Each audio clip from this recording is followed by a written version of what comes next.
Order. The member's time has expired. I call the honourable member for Durack.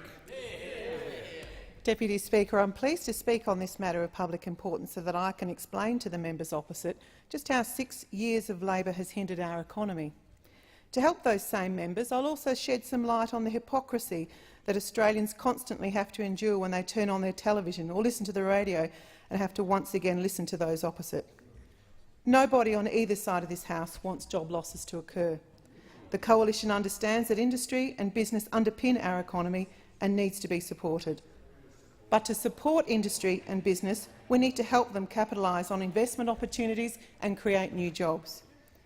The answer to this is not an everlasting slush fund that creates a somewhat $123 billion deficit, as Labor did.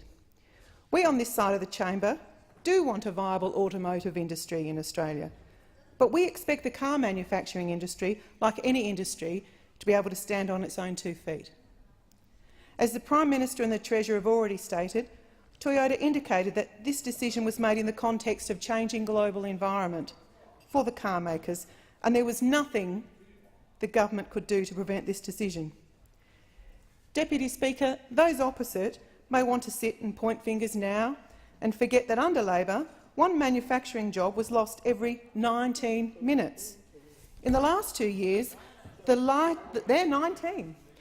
The Labor Party broke $1.4 billion in promised funding commitments as they chopped and changed their car industry policies. Deputy Speaker, instead of throwing stones, the Labor Party needs to support jobs and industry, as the Coalition is doing.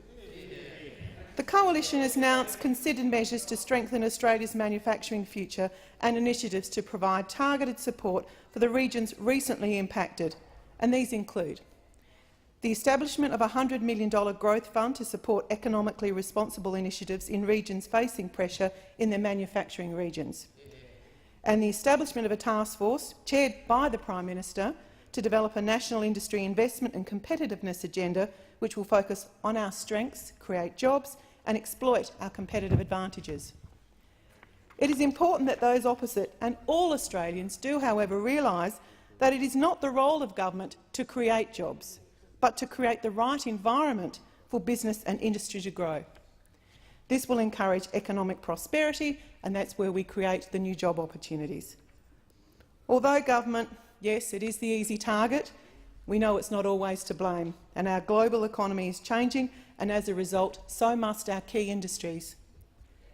To help create an environment of certainty, the Labor Party needs to stop playing politics and instead support our legislative plan to repeal the carbon tax, which slugged the sector with a further $460 million, and also help us repeal this ill-conceived mining tax that has burdened Australia's largest export industry for long enough.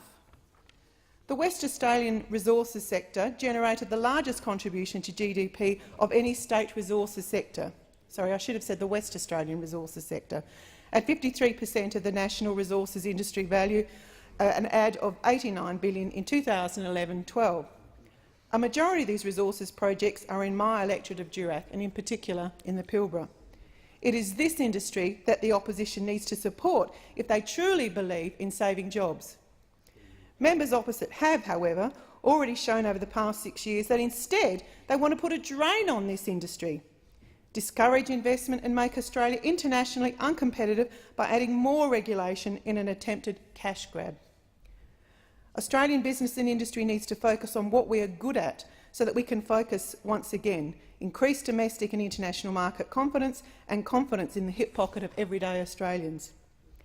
That is why the Coalition is focused on cutting red and green tape and reducing regulatory burdens so that people once again have confidence to spend. The Coalition government has swiftly moved to progress some $450 million worth of environmental approvals. All this helps to get mining projects out of the ground quicker and also helps to create more Australian jobs. In rural and regional areas, and particularly the area of Durack, our strengths are in developing the resources sector and investing in small business. Small business, as we know, is the backbone of Australia's economy and is ultimately the backbone of Durack's economy.